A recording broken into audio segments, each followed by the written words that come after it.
ओरे ओरे का घावा तो हूँ कलकत्ता में जाई है रे।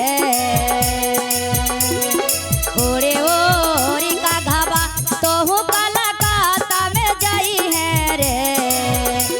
आका घावा रे काली मैया के खबरी दिहे पहुँचाए बेका से घरवा से बचड़ जाओ खए है।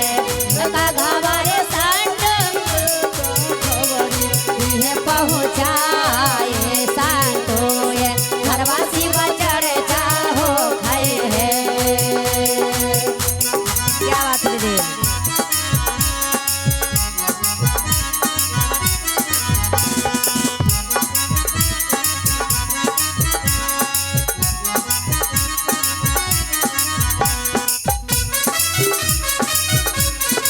ताली दीदी, ताली झुमझुम के मंटू, क्या बात है?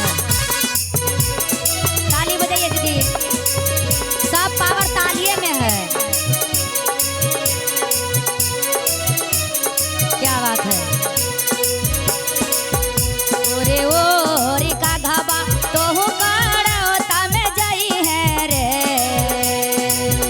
ओरे ओरे का घावा तो हूँ डीहापड़ में आई है रे। अरे का घावा जगदम्बा मैया के खबरी दिहे पहुँचाए बेका से घरवा से आका घावा रे खबरी दिहे पहुँचाए बेका से घरवा से बचड़ जाओ खए है।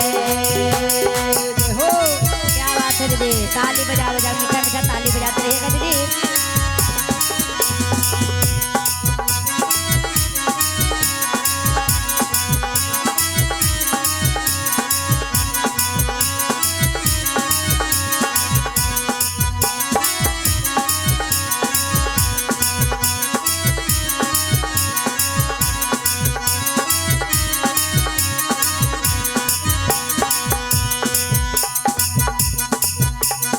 ओरे ओरे का घावा तो हो रांची में जाई है रे।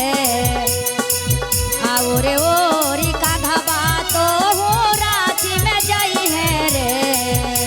आका घावा रे हरेंद्र भैया के खबरी दिहे पहुँचाए बेका से घरवा से बचड़ जाओ खए है।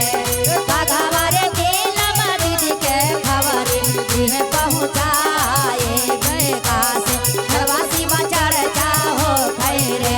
आका घावा रे भैया दीदी के खबरी दिहे पहुँचाए का से घरवा से बचड़ जाओ खए है। आका घावा रे भैया दीदी के खबरी दिहे पहुँचाए बेका घरवा से बचड़ जाओ खए है। आका घावा रे कंचन दीदी के खबरी दिहे पहुँचाए मानतो ये घरवा से बचड़ जाओ खए है। एका घावा रे भोले बाबा के खबरी दिहे पहुँचाए मानतो ये घरवा से बचड़ जाओ खए है।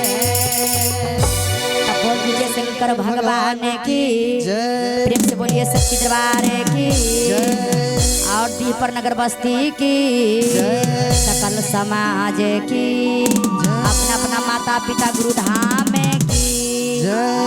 सबसे बड़ी बात माता पिता है ना।